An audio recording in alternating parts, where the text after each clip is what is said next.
e direito são o fundamento do teu trono. Graça e verdade te precedem. Salmo 89, versículo 14. Graça e verdade te precedem.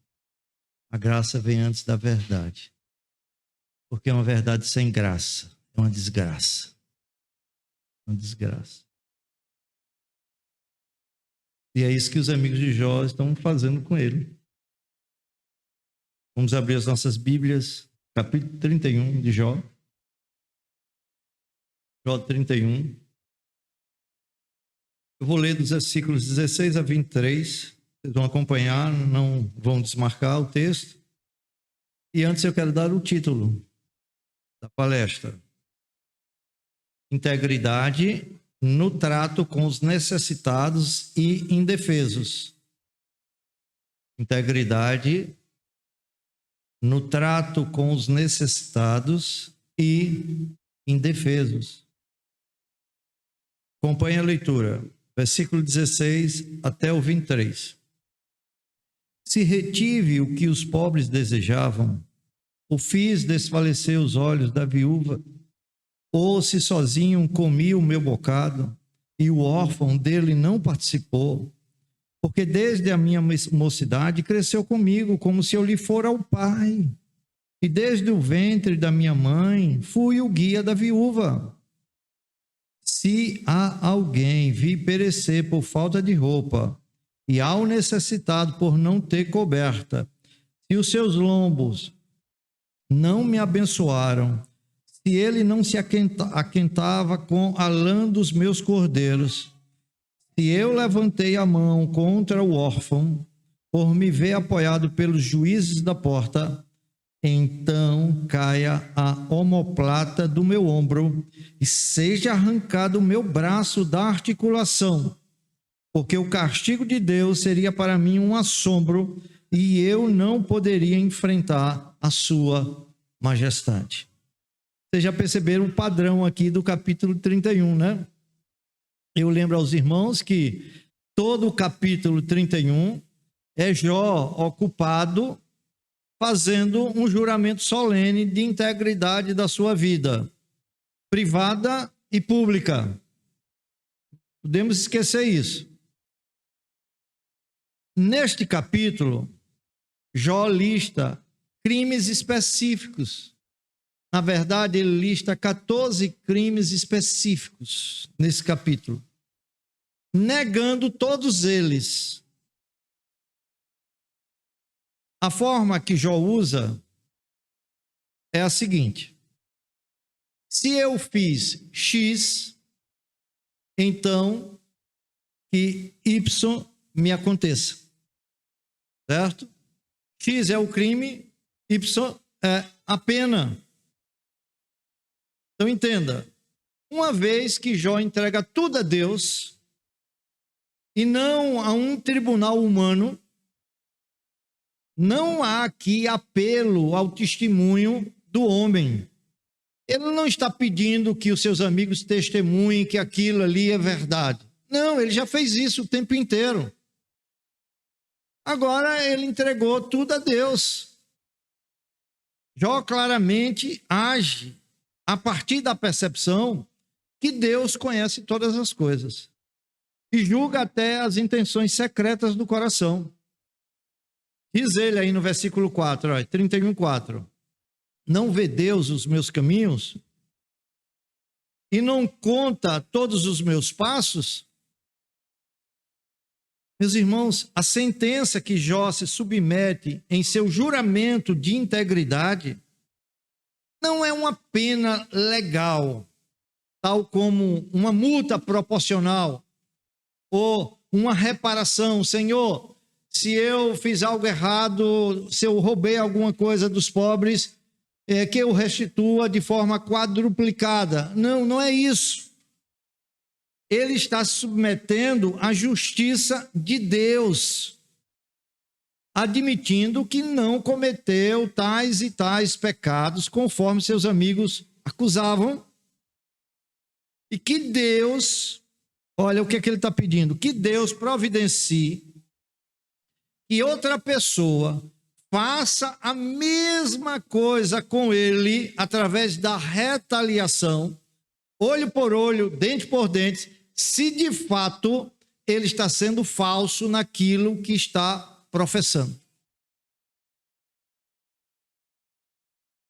Perceba que Jó aqui apoia a lei da retribuição, pedindo que, se culpado, ele colha o que semeou. Nesse aspecto, ele está de acordo com seus amigos. Jó pede para si um juízo proporcional ao pecado cometido. Porque esse é um padrão de Deus, meus irmãos. O juízo de Deus é sempre proporcional ao pecado que nós cometemos. E Jó está dizendo que isso aconteça comigo. Lembre-se que hoje de manhã nós falamos, especificamente nos versículos 9 e 10, onde ele diz: se eu olhei, para a mulher de outro homem, se eu desejei a mulher de outro homem, se eu fiquei à espreita na sua casa para entrar e dormir com ela, adulterando, que outro faça a mesma coisa com a minha esposa. O padrão é esse. Se e então. Se eu fiz isso, então me aconteça isso. É interessante perceber que, na medida que Jó vai progredindo em sua declaração de integridade, ele vai abordando cada área da sua vida. Isso aqui é fantástico, meus irmãos. Ele vai abordando cada área da sua vida. Isso nos ensina que não deve haver distinção entre o que é sagrado e o que é secular. Toda a vida deve ser vivida de uma forma que honre e tema ao Senhor. E nos versículos 16 a 23, Jó jura integridade em mais duas áreas. Em primeiro lugar, o protesto de integridade de Jó diz respeito à falta de generosidade com os necessitados. Versículos 16 a 20. A falta de generosidade. Jó declara-se inocente deste pecado, da falta de generosidade para com os necessitados. Jó foi acusado pelos amigos de ser uma pessoa gananciosa, de ser uma pessoa sem compaixão e um injusto opressor dos pobres, dos órfãos e das viúvas. A título de exemplo, veja o capítulo 22, os versículos 6 e 7. O que um dos amigos de Jó, chamado Elifaz, diz a respeito dele, nesse sentido. 22, 6 e 7. Ele se dirige a Jó e diz assim: porque sem causa tomaste penhores, isto é, garantias, a teu irmão, e aos seminus despojaste das suas roupas. Versículo 7. Não deste água a beber ao cansado, e ao faminto retiveste o pão. Então, meus irmãos, percebem a acusação aqui que Elifaz está fazendo? Jó é acusado de tomar do seu credor a roupa externa. Aquela roupa que servia aos pobres como cobertura durante o dia e à noite servia de cama. E ele diz: olha, Jó, você é um agiota miserável. Você emprestou dinheiro, o pobre não teve condições de pagar, você tomou a roupa dele e não a restaurou ao pôr do sol. Ele teve que dormir no frio. Interessante que essa lei, posteriormente, vai ser ordenada por Moisés. E ninguém poderia tomar a roupa de outro e chegar ao pôr do sol, não devolvê-la. Senão, como essa pessoa se abrigaria naquele clima tão frio. Está lá em Êxodo, no capítulo 22, 26 e 27. Só anos e anos depois é que será incorporado na lei de Deus. Mas Jó, meus irmãos, já vivencia o evangelho. Nem é a lei, é o evangelho. Vocês vão perceber isso. Diz que Jó fazia isso sem causa, não é isso? Sem causa. Isto é, não havia razão para tal. A dívida era tão insignificante que não tinha razão para ele pegar um penhor. E além de pegar um penhor de uma dívida tão insignificante, ainda não devolvia. E além disso, sabe contra quem ele fazia?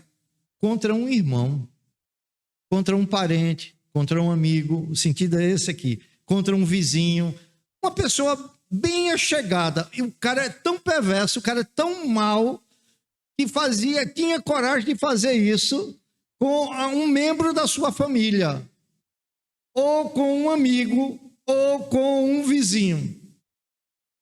Mas também você vai ver que o outro amigo de Jó, chamado Zofar, acusa da mesma maneira. Capítulo 20, versículo 19. E ele ainda é mais enfático aqui, Zofar, mais perverso do que ele faz. Capítulo 20, verso 19. Ele diz assim a Jó: Jó, você oprimiu, sem compaixão e misericórdia aqui, e desamparou os pobres, roubou casas que não edificou. É fantástico, meus irmãos, a imaginação perversa desses homens. Eles estão tentando explicar os sofrimentos de Jó. Como não encontraram razões óbvias, provas concretas, eles começaram a fazer conjecturas. Não, só pode ser por conta disso. Só pode ser por conta disso e por conta disso. E agora chega ao ponto de Zofar dizer que Jó oprimia sem misericórdia e desamparava os pobres, que ele roubava casas que não edificou. Ou seja, através de negociações exageradas e duras, o sujeito devia e Jó queria receber. Imagina a figura daquele agiota opressivo lá na casa do cara, batendo na porta. Olha, eu quero meu dinheiro. O cara disse, eu não tenho o que pagar. Rapaz, não quero nem saber. Então, me dê a casa, eu dou o restante da sua dívida. Pô, não tenho saída, eu vou dar a casa. E você me dá a diferença. A casa vale 300, eu só dou 100. Só dou 100 e eu quero dinheiro. É mais ou menos isso aqui. Estou contextualizando aqui só para a gente entender o que Zofar está dizendo de Jó. Zofar diz que Jó adquiriu habitações que ele não construiu. Jó era rico. Em outras palavras, está dizendo, Jó, você é rico assim, você tem muitas casas, muitas propriedades, porque você roubou. Zofar quer dizer que Jó aproveitou as necessidades do pobre e obteve suas propriedades por um preço muito inferior ao seu valor real. Irmãos, a gente sabe que isso é verdade para muitas pessoas. Tem muitos que enriqueceram dessa forma. Mas esse não era o caso de Jó. Jó era um homem extremamente generoso e sensível para com os necessitados. O próprio Jó já tinha dito a eles, rapaz, eu não sou isso. No capítulo 29, aliás, versículos 12 e 16, veja o que Jó diz de si mesmo. E eles sabiam, todos eles sabiam que Jó era assim. Mas para não perder o debate teológico, começaram a fazer essas invenções. 29, versículo 12. Jó diz, olha, porque eu livrava os pobres que clamavam, e também o órfão que não tinha quem o socorresse. Diferença muito grande, né, do que Elifaz e Zofar disse sobre Jó. Versículo 16. Jó diz, dos necessitados era pai, e até das causas dos desconhecidos, isto é, na condição de magistrado, de juiz, eu examinava. Então, Jó não tinha obrigação de examinar as causas dos forasteiros. Mas se alguém chegasse com uma demanda lá no tribunal, mesmo sendo um forasteiro, a fim de que a justiça fosse feita, Jó examinava a causa desta pessoa. Os pobres que sofriam sob opressão dos poderosos, sempre encontrou em Jó um protetor, um pai. Alguém que se sentia oprimido, recorria ao tribunal e tinha a certeza que ali havia um juiz imparcial. Um juiz bondoso, generoso, sensível à necessidade dos oprimidos. E Jó se colocava em oposição aos poderosos, dando sentença de direito quando era direito dos pobres, mesmo contrariando os poderosos e atraindo sobre si a ira desses homens. Infelizmente, meus irmãos, quão poucos de nós podemos dizer isso? Que o pobre e o necessitado encontra em nós um protetor, aqueles que estão na nossa convivência, no dia a dia. Quantas dessas ocasiões cruzam o nosso caminho todos os dias e negligentemente as deixamos passar? Jó insiste que tratou os órfãos e viúvas como se fossem sua própria família. Volte para o capítulo 31, versículo 16, aí na parte A. Jó diz assim, olha agora você vai entender a defesa aqui de Jó, depois de todas as acusações que os amigos fizeram. E Jó agora está diante de Deus e dizendo, Senhor, tu sabes tudo, tu conheces meus passos, meus caminhos. Se retive o que os pobres desejavam, para aqui, olhe para cá, só um instante. Jó disse que não reteve aquilo que o pobre desejava. Aqui não se refere ao atendimento de desejos frívolos, desordenados, mas refere-se a coisas que preenchem as necessidades básicas da vida de um pobre, como comida para aquele que estava com fome, roupas para cobrir o que estava nu e a justiça para o fraco que estava oprimido pelos poderosos. Portanto, aquilo que estava dentro do seu poder conceder, Jó diz que concedeu. Se eles vieram e desejaram dele pão, ele não o reteve. Se eles vieram e desejaram dele roupas para cobrir-se, Jó não ousou negar.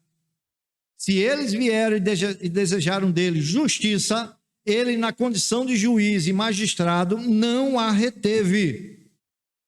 Meus irmãos, esse comportamento de Jó é impressionante, pois ele se dá num contexto em que a lei de Deus ainda não havia sido escrita. Muito antes da lei ser dada, Jó dava aos pobres e à viúva seus justos direitos e cumpria os seus desejos razoáveis. E ele fazia isso por meio da lei escrita na consciência e do princípio da graça infundido pelo Espírito Santo em seu coração. Jó era um regenerado, e o Espírito que opera em nós é o mesmo Espírito que operava em Jó naquela época. O dever de aliviar os pobres só posteriormente vai ser solenemente prescrito ao povo de Israel na lei. Deus aí vai usar vários mecanismos para suprir as necessidades dos pobres, como vimos aqui na leitura devocional que fizemos. Relembrando, Deuteronômio 15, nos versículos 7 e 10, diz assim: quando entre ti houver algum pobre de teus irmãos em alguma das tuas cidades, na tua terra que o Senhor teu Deus te dá, não endurecerás o coração, nem fecharás as mãos a teu irmão pobre. Isso é lei de Deus. No versículo 10, livremente lhe darás e não será maligno o teu coração, e não seja maligno o teu coração quando lhe o deres, pois por isso te abençoará o Senhor teu Deus em toda a obra em que tu empreenderes. E aí a gente sabe que Deus estabeleceu várias leis, a lei da colheita, né? A lei do respingo, né? Deus estabeleceu até um terceiro dízimo diaconal, né?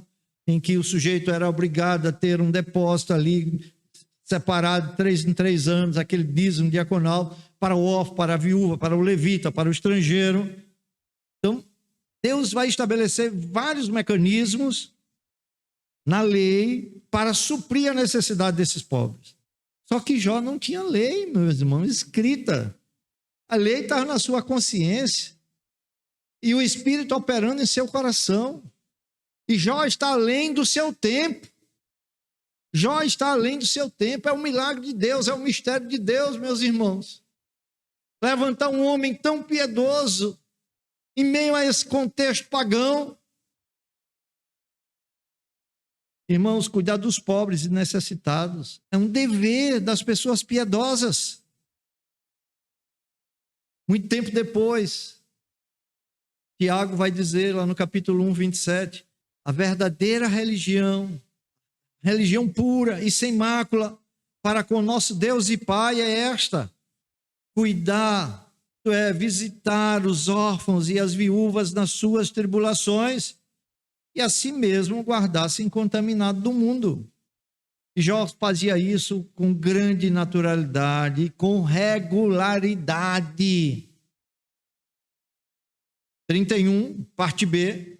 Então, na parte A ele diz: se eu retive o que os pobres, os órfãos, as viúvas desejavam, ou fiz desfalecer os olhos da viúva. Olha, Jó jamais deixou uma viúva esperando por justiça ou caridade, para depois despachá-la de mãos vazias, frustrando as suas esperanças, decepcionando suas expectativas, fazendo desfalecer os seus olhos. Então, aquela pessoa que procura um político aqui, né, bem necessitada, e vai atrás hoje, e vai depois, e vai depois, e vai depois, e ele vai prometendo: amanhã a gente resolve, no próximo mês a gente resolve, e assim vai. E Jó disse: não, nunca aconteceu isso comigo. Todas as viúvas que vinham me procurar, eu não deixava que seus olhos desfalecessem, que as suas expectativas fossem frustradas. Porque quando os olhos desfalecem, meus irmãos, a morte não está longe. Principalmente naquele contexto para uma viúva. Agora, quero que vocês percebam uma coisa. A viúva olhava para Jó. Seus olhos desejavam que Jó atendesse a sua petição e Jó atendia. Agora percebam. E há um contraste entre os olhos da viúva, que deseja ver supridas as suas necessidades básicas, e os olhos de Jó, nos versículos 1 e 7. No versículo 1, Jó diz: e fiz uma aliança com os meus olhos, como pois eu os fixaria numa donzela. No versículo 7 ele diz que seu coração não seguiu seus olhos em busca da mulher alheia. Olha, isso aqui eu acho lindo demais, meus irmãos. Os olhos de Jó são tentados para o que ele não precisa e não pode ter. Lhe é proibido, mas os olhos são tentados a ponto tal dele ter que fazer uma aliança com seus próprios olhos. Quanto que os olhos da viúva expressam um desejo legal e natural, e Jó prontamente ajudou a satisfazê-lo. O que é que o ímpio faz? O ímpio faz o inverso. O ímpio dá a demanda, dá o atendimento aos seus olhos, coisas que ele não pode ter. E os olhos dos necessitados, ele ignora. Jó não ousou negar ou atrasar a sua ajuda, como foi acusado pelos amigos. Capítulo 22, versículo 9, veja a acusação que Elifaz fez. Olha o que ele diz aí. Elifaz condenando Jó falsamente. As viúvas despediste de mãos vazias. Olha, sujeito mentiroso, ele nunca viu isso na vida de Jó. Seus desejos não foram aliviados. Elas chegaram lá, pediram, imploraram, olharam, misericórdia, Jó, me ajude. Jó disse, vai embora, não tenho não para dar a você. Jó disse, nunca eu fiz isso. Chame Deus como testemunha. Chame Deus como juiz. Ele é quem vai dizer. Está entendendo agora porque Jó recorre a Deus? Porque seus amigos não dão crédito à sua palavra. E ainda no versículo 9 aí do 22, Elifaz diz, e os braços dos órfãos foram quebrados. Isso aqui é uma figura, uma metáfora para mostrar que Jó tirou tudo que os órfãos confiavam. Jó tomou tudo que era dos órfãos. Irmãos, na Bíblia, não há clamor mais alto do que o da injustiça feito à viúva e ao órfão. Então, aqui é uma acusação muito pesada contra Jó. Lá em Êxodo, no capítulo 22, de 22 a 24, veja o que a lei de Deus vai estabelecer tempos depois. 22 a 24, diz assim, a nenhuma viúva, nem órfão afligireis.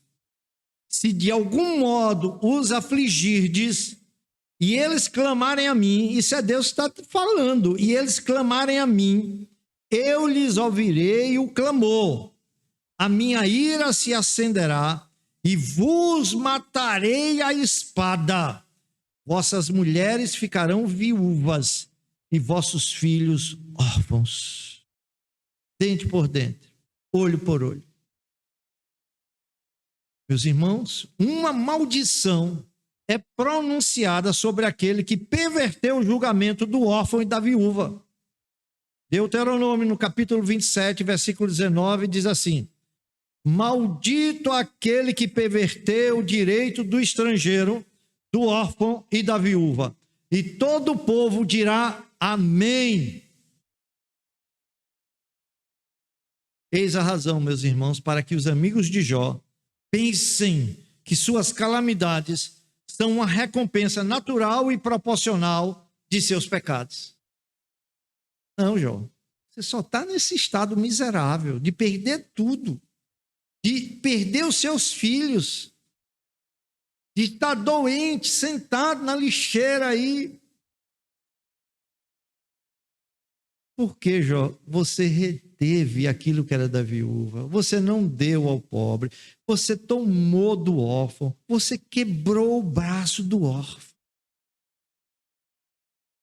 E Jó agora é obrigado a dizer, Senhor, eu sempre fui generoso. Eles imaginam que Jó está recebendo um juízo sem misericórdia. Porque nunca ninguém recebeu uma disciplina, um juízo tão severo como Jó. Jó está recebendo um juízo sem misericórdia, porque ele não usou de misericórdia quando teve a oportunidade, como diz Tiago 2,13. Porque Tiago 2,13 diz assim, porque o juízo é sem misericórdia para com aquele que não usou de misericórdia. Então, como você não usou de misericórdia com o órfão, com o pobre, com a viúva, Deus também não tem misericórdia com você, Jó. Jó não era um homem egoísta. Jó não era um homem ganancioso. A sua casa, melhor dizendo, a sua rica casa, era casa aberta. e um lugar de abundância para os necessitados. Veja o 17 agora, 31, 17. Olha a defesa de Jó. Acho maravilhoso, meus irmãos, é lindo demais. Olha, não tem coisa mais forte do que uma consciência tranquila, limpa, pura diante dos nossos acusadores. E Jó diz: oh, se sozinho comi o meu bocado e o órfão dele não participou. Olha, ao contrário do avarento solitário, a mesa de Jó sempre foi generosamente partilhada com o pobre, a viúva e o órfão. Sempre que alguma destas pessoas implorava por comida e gritava por abrigo, Jó respondia aos seus apelos. Ele não se sentava para comer pão sem se preocupar com a fome de um órfão. Jó sempre partilhou a abundância dos seus campos com os necessitados. Isso aqui é lindo, porque eles comiam o que Jó comia. E eles não comiam depois de Jó, como muitos de nós fazemos com os nossos empregados. Eles não comiam depois de Jó. Eles não comiam das migalhas que caíam à sua mesa, mas comiam com ele do melhor prato sobre a sua mesa. Está lá, meu irmão, aquela mesa farta, aquela casa ampla, uma grande varanda. Devia ser uma mesa enorme. Imagina Jó com seus 10 filhos, né? 7 casados, devia ter netos. Quando chegava ali, ia ter toda aquela área. E Jó estava ali comendo. Se chegasse alguém, Jó dizia: venha, sente aqui, coma. Eu estou comendo, é o que você vai comer. Lindo isso, sabe por quê, meus irmãos? Jó honrava a Deus. Isso é honrar a Deus com a sua renda, partilhando dela com os necessitados. Como diz Provérbios 3:9. E vejam no versículo 18, o que é que Jó diz? Porque desde a minha mocidade cresceu comigo o órfão, a viúva, o pobre, como se eu lhe fora o pai. E desde o ventre da minha mãe fui o guia da viúva. Desde o ventre. Jó está usando aqui uma hipérbole, um exagero, para mostrar que desde cedo, na mais tenra idade, ele já era capaz de discernir o bem e o mal. Assim, quando ele tinha condições já de discernir o bem e o mal, ele tomou consciência desse dever de ajudar aos pobres. E onde ele aprendeu isso? Vendo seus pais fazer isso. Seus pais o tinham ensinado a ter piedade, a aliviar os pobres e cuidar dos órfãos. Meus irmãos, quando fazemos isso, estamos ensinando aos nossos filhos a replicar esse comportamento com outras pessoas lá adiante que têm necessidade. Da mesma sorte, um pai avarento está ensinando também esse comportamento avarento, miserável aos seus filhos. Jó disse que aprendeu desde a mais tenra idade. Quando ele foi capaz de discernir entre o bem e o mal, ele já auxiliava o pobre, ele já auxiliava o órfão, já auxiliava a viúva. A graça de Deus já estava sobre a vida de Jó desde a mais tenra idade. E ele não apenas cumpre o seu dever para com os pobres e órfãos, mas também assume um compromisso pessoal de longo prazo com eles, sustentando-o como um pai substituto. O órfão é aquele que perdeu o pai, e eles encontravam em Jó um pai substituto, guiando-o desde cedo. E aí ele usa esse exagero aqui, desde o ventre da sua mãe que ele guia esse órfão, ele cuida. Como alguém disse, olha, escuta isso, a pobreza foi criada para dar aos ricos uma oportunidade de caridade. assim que Jó entendia a sua riqueza. Deus me deu bens como uma oportunidade para eu ajudar os pobres e os necessitados.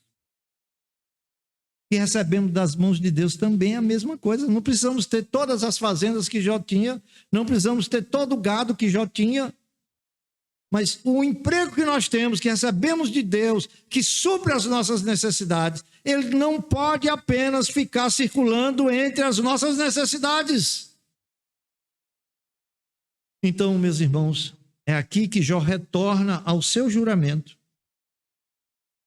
E agora ele vai focar naqueles que não têm roupas adequadas para aquecer-se do frio. Versículo 19. Se, sempre se, o se e o então aqui, viu? Se há alguém vir perecer, se eu vi alguém morrer, porque ali era uma região fria mesmo, a pessoa morria de frio. Se eu vi alguém perecer por falta de roupa, e ao necessitado por não ter coberta, isso aqui, meus irmãos, percebam, não é a questão de roupa de luxo, mas de vestuário, sem o qual as pessoas perecem, morrem mesmo. Os rebanhos de ovelhas de Jó forneceram roupas quentes, não só para ele e a sua família, mas também para as pessoas carentes. Jó nunca olhava com despreocupação, isto é, sem coração, enquanto os nus tremiam em seus trapos e morriam de frio por falta de roupas. Ele diz que, quando estava em seu poder ajudá-los, ele o fez.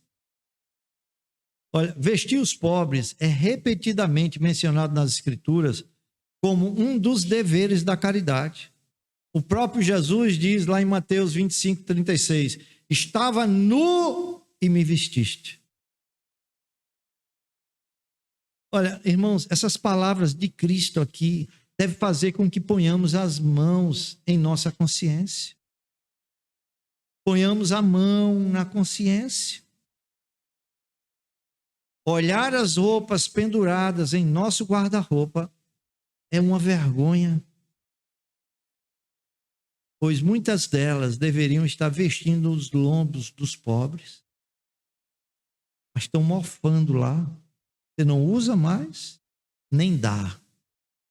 E não dá porque você é mesquinho, não dá porque você é avarento. Isso é consequência do pecado, meus irmãos. Como é que nós nascemos? Nascemos assim, com a mãozinha assim, tentando agarrar alguma coisa já, segurar alguma coisa. E vamos passando a vida inteira tentando segurar alguma coisa. E vamos acumulando um bocado de tralha dentro de casa, que não tem valor, mas que seria de grande valor nas mãos de um necessitado. Agora, para nossa vergonha, vamos ter que morrer assim, com as mãos espalmadas, para provar que nada trouxemos e nada daqui podemos levar. Versículo 20. Outro se aqui. Se os seus lombos, os lombos dos necessitados, aqui é uma expressão lombos para todo o corpo. Se seu corpo não me abençoaram. Olha, Senhor, tu viste como essas pessoas foram abençoadas.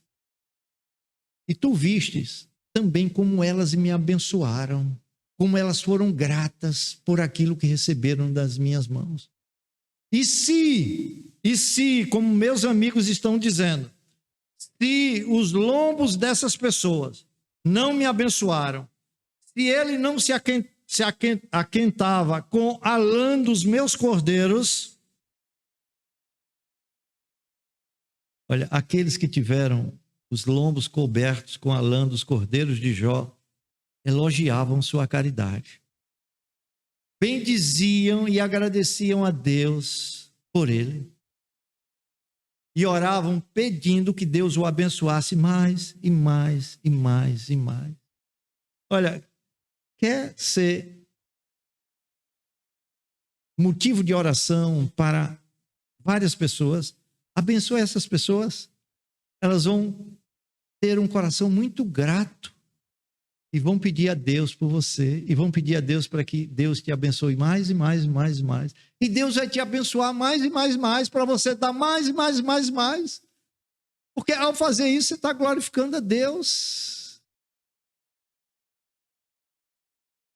Irmãos, a generosidade para com os pobres e necessitados, preste atenção, ela deve ser livre. Livre. Sem constrangimento. Deve ser livre, deve ser espontânea, deve ser imparcial. Às vezes não queremos dar e ficamos selecionando as pessoas. Ah, se eu der, ele pode gastar com isso, pode gastar com aquilo. É um problema seu. Não, não é seu. Generosidade deve ser imparcial. Se você está vendo a pessoa com necessidade, dê. Ela deve ser geral e desinteressada. Olha, a gente tem muita generosidade hoje no mundo, principalmente no meio corporativo dessas empresas e tudo mais, né? Mas como é que essas pessoas exercem generosidade para descontar no imposto de renda? Olha, tem outra. A generosidade deve ser rápida. Rápida. Quando você pensa assim, eu acho que eu vou dar uma ajuda a tal irmão, dê logo. Porque se você demorar um pouquinho, você vai criar racionalizações, justificativas para não dar. Generosidade tem que ser rápida. Rápida. E tem que ser oportuna. Incansável e perseverante.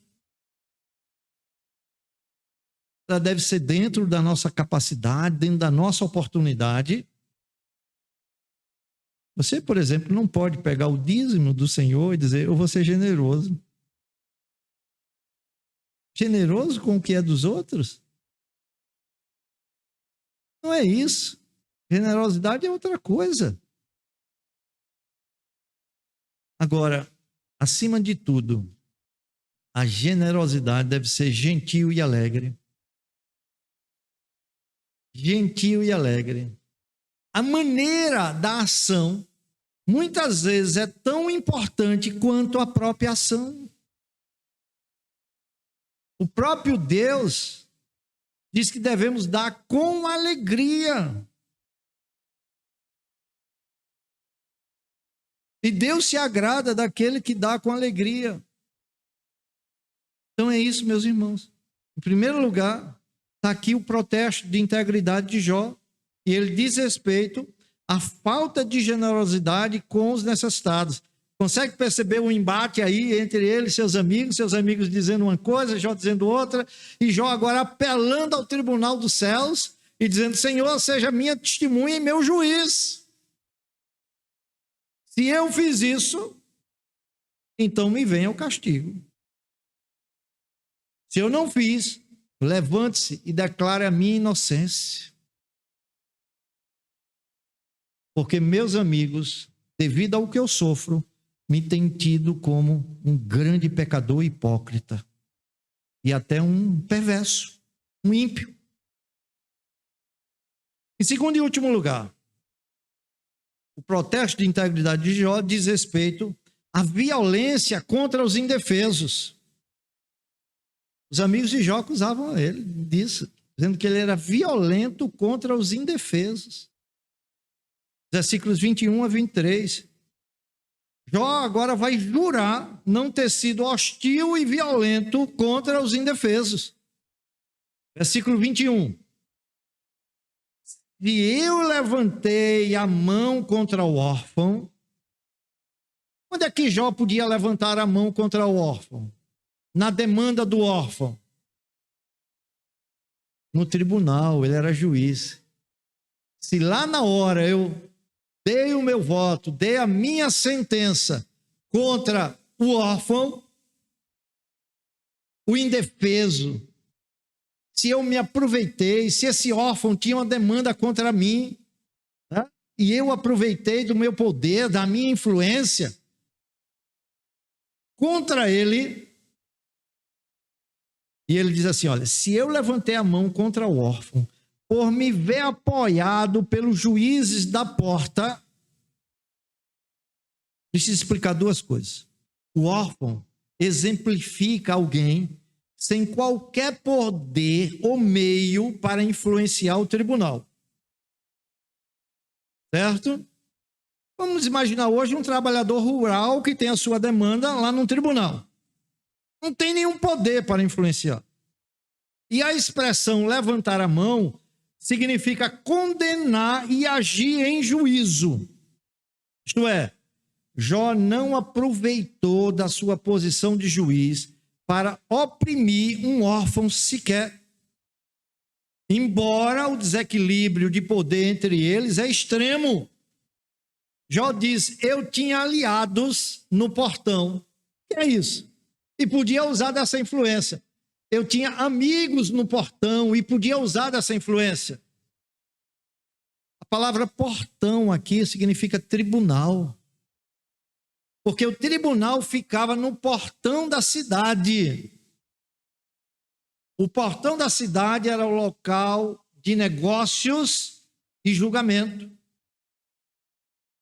Jó, em sua posição de juiz, teria grande facilidade em abusar do seu poder legal para condenar os indefesos. Como a gente vê hoje tantos juízes fazendo isso. Jó podia usar de sua influência até para intimidar os demais juízes a um julgamento errado contra uma pessoa indefesa que estava indo contra Jó.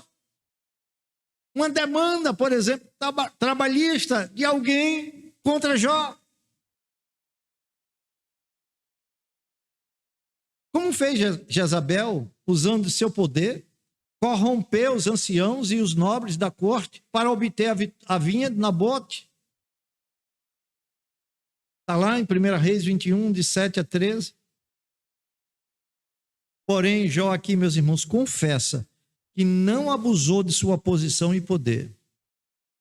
E se o que ele dizia não correspondesse à realidade dos fatos, se ele não tivesse feito essas coisas em favor dos pobres, dos necessitados, dos órfãos e das viúvas, se não tivesse sido o protetor deles, se Jó não tivesse sido um juiz justo, o defensor dos fracos, então ele desejava que seu corpo sofresse súbita desfiguração. Senhor, agora que meu corpo sofra uma súbita desfiguração. Qual é essa desfiguração? Versículo 22. Então, caia a omoplata do meu ombro. Por que, meus irmãos, ia cair a omoplata do ombro dele? Porque aqui está a parte do braço que apoiou a sua mão erguida quando se levantou contra o órfão. Vê que o juízo é sempre proporcional ao tipo de pecado que cometemos. E seja arrancado o meu braço da articulação, para que nunca mais ele cometa um ato tão infame contra alguém necessitado, cometa tamanha violência contra alguém necessitado, levantando a mão, dando um voto contrário quando deveria ser um voto favorável. Simplesmente para aproveitar-me da fragilidade dele e usar o meu poder e influência nos demais pares e no tribunal do qual eu presidia. Jó está trazendo maldições sobre si mesmo. Aquele que levanta a mão para ferir os inocentes e os indefesos, encontrará seu braço quebrado e seu ombro deslocado pelo julgamento de Deus. O castigo corresponde sempre ao delito supostamente cometido. Vejam, entendam isso. embora o dinheiro e a posição de Jó podem ter permitido que ele influenciasse juízes a decidir um caso contra um órfão para benefício próprio ou de um amigo, podia ser. Mas sua proeminência seria inútil para impedir o julgamento de Deus. E Jó tem ciência disso. Tudo que ele fazia tendo Deus em vista. E é isso que conduzia a sua vida íntegra em todas as áreas, em tudo. Olha, isso aqui é o secular de Jó. Mas para ele não tem secular, é tudo sagrado. É tudo sagrado. Ele não podia fazer nada com as suas amizades, com o seu poder, com a sua riqueza, para impedir o julgamento de Deus. E é isso que ele diz. E é por isso que ele agia tão generosamente com os necessitados, agia sem violência contra os indefesos. Pelo contrário, ele os defendia quando ninguém defendia. Versículo 23, parte A. Ele vai dar as razões. Por que ele procedia dessa maneira? E você vai ver que é um padrão. Você já ouviu os demais sermões? Vai ver que é um padrão. Sabe por que ele procedia dessa maneira? Porque o castigo de Deus seria para mim um assombro, uma calamidade. Aqui temos a razão para Jó não ter praticado violência contra os indefesos e não ter sido omisso e insensível com os necessitados, permitindo que as pessoas passassem frio, fome, enquanto ele vivia no luxo. A razão, sabe qual é? É que Jó teme a Deus, não ao homem, e sabe que Deus trará calamidades para aqueles que fazem isso. Ele confessou isso no versículo 3. Acaso não é perdição para o iníquo e infortúnio para os que praticam a maldade? A calamidade de Deus e o medo do seu julgamento sempre refrearam Jó de pecar contra Deus, desprezando ou oprimindo os mais fracos. Jó teme a majestade de Deus, o juiz. Meus irmãos, todas as vezes que pecamos porque ignoramos que devemos temer a majestade de Deus, o juiz. Esquecemos que Deus está diante de nós. Esquecemos que não podemos pecar sem ser vistos por Deus. Pecamos diante dele e contra ele. E o versículo 23 todo agora, eu vou ler todo. Porque o castigo de Deus seria para mim um assombro, e eu não poderia enfrentar a sua majestade. Jó poderia enfrentar tudo, com o poder que ele tinha, com a influência que ele tinha, com as amizades, com o dinheiro que ele tinha. Mas ele sabe que não pode enfrentar o terror da majestade de Deus. Deus é um terror para Jó. Ele sabe que os olhos de Deus estavam sobre ele e que ele era o vingador dos órfãos e das viúvas. Deus vai pedir vingança contra mim se eu fizer isso contra os órfãos e as viúvas. Ele sabia. Irmãos, nada pode humilhar uma mente piedosa tanto quanto as apreensões bíblicas da majestade de Deus. O meu povo perece por lhe faltar conhecimento. Uma das doutrinas mais importantes a trabalhar na igreja é a doutrina do ser de Deus, da pessoa e das obras de Deus. É isso que vai infundir o temor e o tremor de pecar contra ele. Porque é fácil, meus irmãos, contemplar a bondade de Deus, a benevolência de Deus, a misericórdia de Deus, a graça de Deus, mas considerar a sua santidade e justiça, a infinita retidão da sua natureza, sob a convicção de que pecamos e quebramos as leis prescritas por sua soberana majestade, e nos sentirmos naquele instante levados à presença de sua cadeira de juiz, quem pode suportar tal pensamento? Jó diz: Senhor, quando eu pensava em tirar vantagem, porque eu creio, Jó, tendo uma natureza pecaminosa ainda dentro de si, muitas vezes foi tentado a usar do seu poder, da sua influência, para tirar proveito no tribunal. E o que refreava Jó? Pensar que ele ia encontrar, ser levado diante da majestade de Deus. Quem pode suportar tal pensamento? É por isso que Jó não se atrevia a provocá-lo com qualquer impiedade ou injustiça. O problema, meus irmãos, é que fazemos as coisas sem a noção que estamos provocando Deus. Estamos desafiando Deus, dizendo: Deus, se tu és poderoso, venha em minha frente. Nessa refrega a gente sabe onde vamos parar. Agora, prestem atenção, meus irmãos.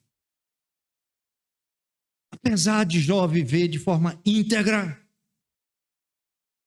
Jó tem experimentado a terrível experiência de ter seu braço quebrado e seu ombro deslocado. O braço quebrado é uma maneira vívida de falar do poder quebrado de um homem. O homem mais poderoso de todo o Oriente está sentado na lixeira. O benfeitor está sendo punido sem causa. Como o próprio Deus disse a Satanás. Perguntou o Senhor a Satanás: observaste, meu servo Jó, porque ninguém há na terra semelhante a ele, homem íntegro, reto, temente a Deus, que se desvia do mal. Ele conserva a sua integridade, embora me incitaste contra ele para o consumir sem causa. Irmãos, Jó é um tipo de Cristo. Semelhante aos amigos de Jó, Cristo teve os escribas e os fariseus, usados pelo próprio Satanás, assim como os amigos de Jó eram instrumentos de Satanás naquele momento. E os escribas e fariseus argumentaram com Jesus, recorrendo a mentiras, falsas acusações e declarações distorcidas do caráter de Deus. Pegavam as palavras de Cristo e distorciam. Aqueles que deveriam tê-lo amado, tê-lo acolhido com alegria, tornaram-se uma matilha de cães, fechando o cerco a um animal ferido. Meus irmãos, e Cristo teve que pisar o lagar sozinho, pois todos os seus discípulos o abandonaram e fugiram na hora que ele mais precisava. Porém, foi em Deus que Cristo encontrou forças para suportar a perseguição, a injustiça e o sofrimento. Quando Cristo estava na cruz, ele clamou com grande voz e disse: Pai, nas tuas mãos eu entrego o meu espírito. E havendo dito isto, expirou. Jesus entregou-se a Deus, até mesmo na morte, porque sabia que o Pai faria uma avaliação justa de todo o seu sofrimento. Percebe? Como Jó é um tipo de Cristo. Porque Jó está tomando o mesmo caminho de Cristo. Ele voltou-se para Deus para defender sua integridade diante de Deus. Jó prefigura o sofrimento redentor da cruz. Agora, o que é fantástico é isso. Jó não sabia, mas Jó estava sendo honrado por Deus ao participar da comunhão dos sofrimentos de Cristo. Jó já experimentava um pouquinho do que era os sofrimentos de Cristo, da comunhão, ao receber essas falsas acusações, essas mentiras. Agora eu quero que você ouça uma coisa importante.